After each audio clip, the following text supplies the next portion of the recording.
Assalamualaikum warahmatullahi wabarakatuh.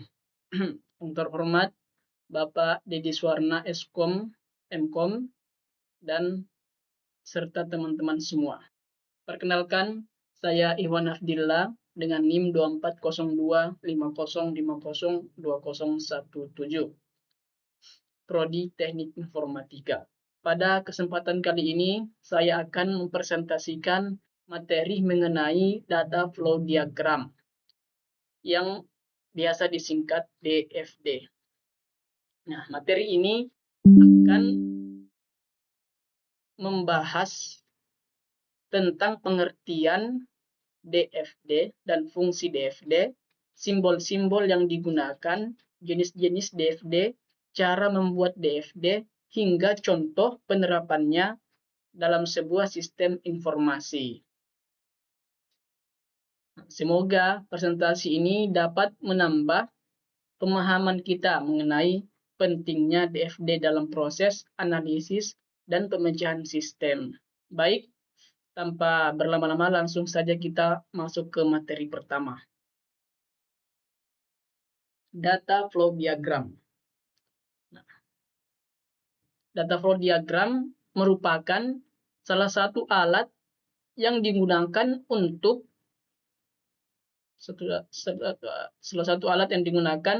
dalam analisis dan perencanaan sistem informasi. Dengan menggunakan DFD, kita dapat melihat bagaimana data mengalir dari suatu proses ke proses lainnya, sehingga sistem menjadi lebih mudah dipahami sebelum dibuat menjadi aplikasi. Proses pembuatan aplikasi.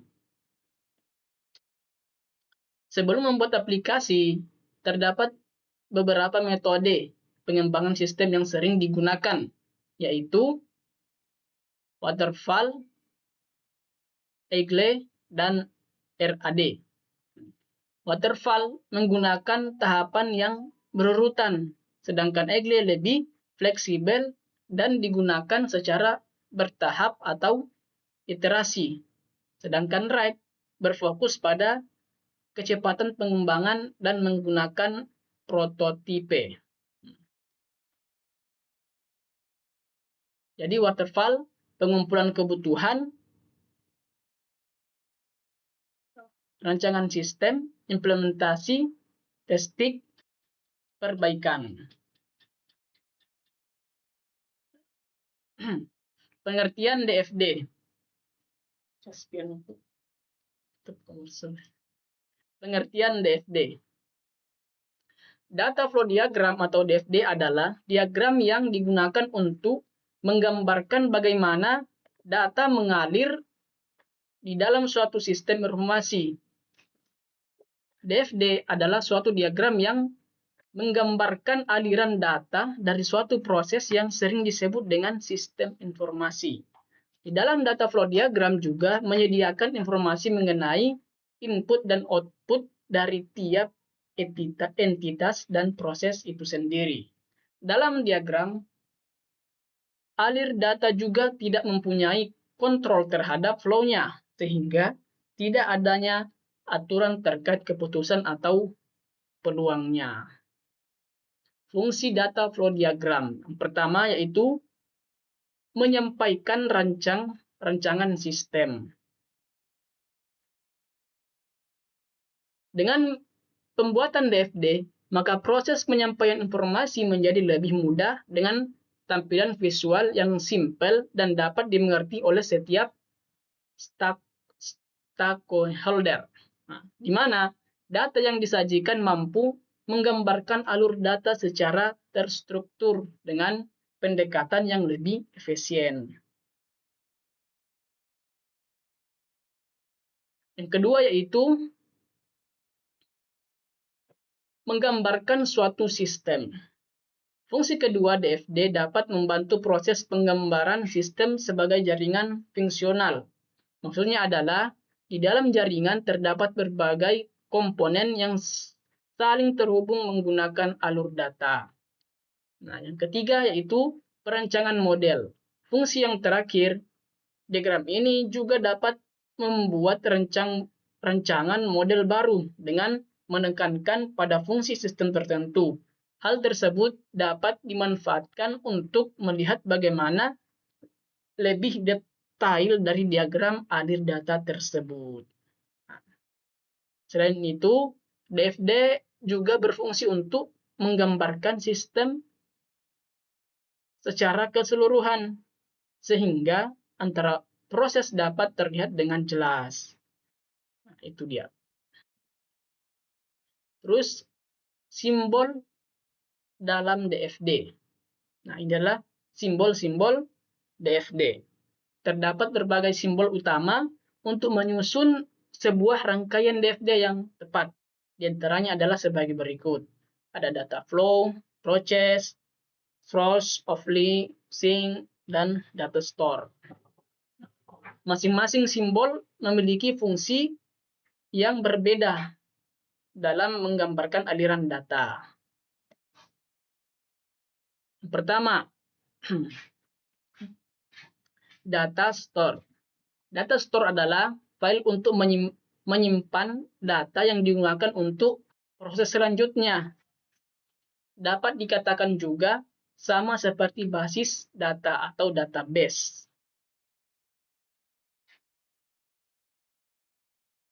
Pada umumnya, data store berupa tabel yang dapat diolah serta mampu terhubung dengan setidaknya satu masukan dan satu keluaran. Penggambaran atau simbol data store berupa dua garis sejajar. Data yang disimpan nantinya akan digunakan kembali oleh sistem ketika diperlukan. Nah, yang kedua itu data flow. Data flow merupakan jalur atau arus data yang mengalir antara terminator proses dan data store. Data flow diagram digambarkan dengan simbol tanda panah dan fungsi utamanya adalah untuk mengalirkan informasi dari satu sistem ke sistem yang lain. Nah, panah ini menunjukkan arah perpindahan informasi, misalnya dari pengguna menuju proses atau dari proses menuju database.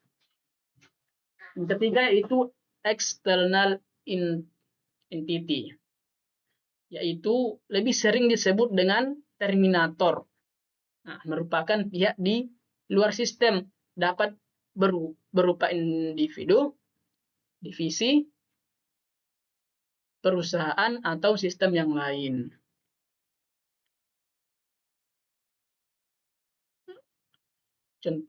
Terminator dapat memberikan masukan atau keluaran terhadap sistem. Simbol dari ekstensil dilambangkan dengan persegi panjang atau kotak. Nah, ini persegi panjang atau kotak.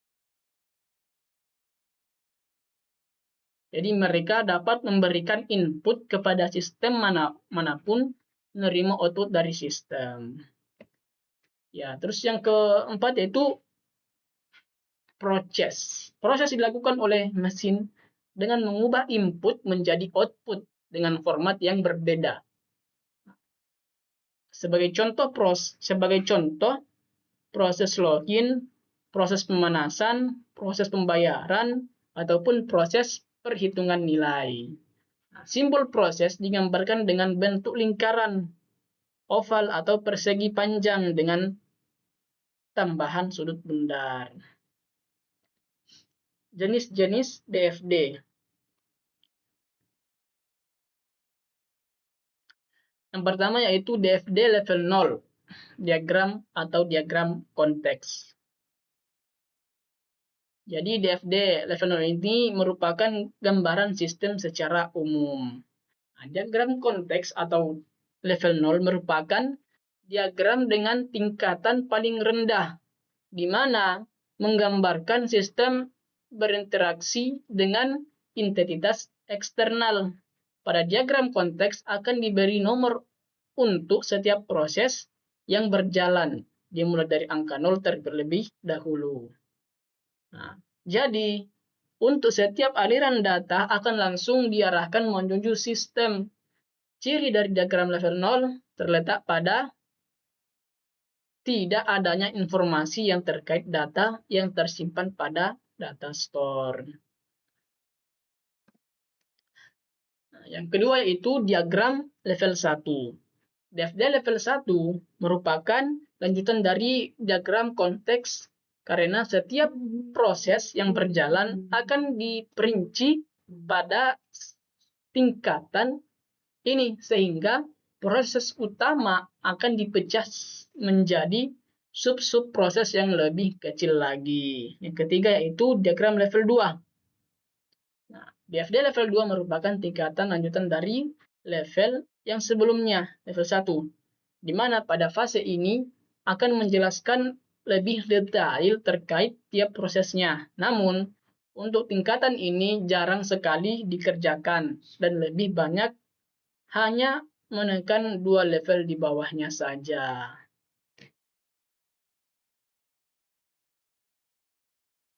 Jadi semakin tinggi levelnya, maka semakin detail informasi yang ditampilkan. Nah, selanjutnya itu cara membuat data flow diagram.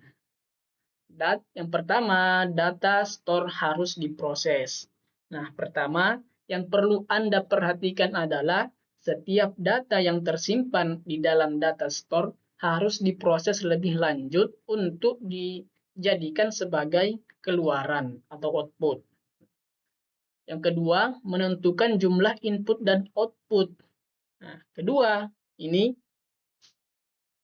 setiap DFD setidaknya mempunyai satu inputan dan satu keluaran karena diagram alir data harus mencerminkan alur sistem dari tahap awal hingga akhir.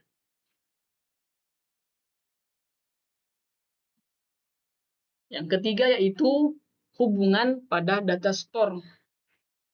Setiap data store harus saling terhubung dengan setidaknya satu input dan satu output agar dapat menyimpan data yang masuk menuju sistem.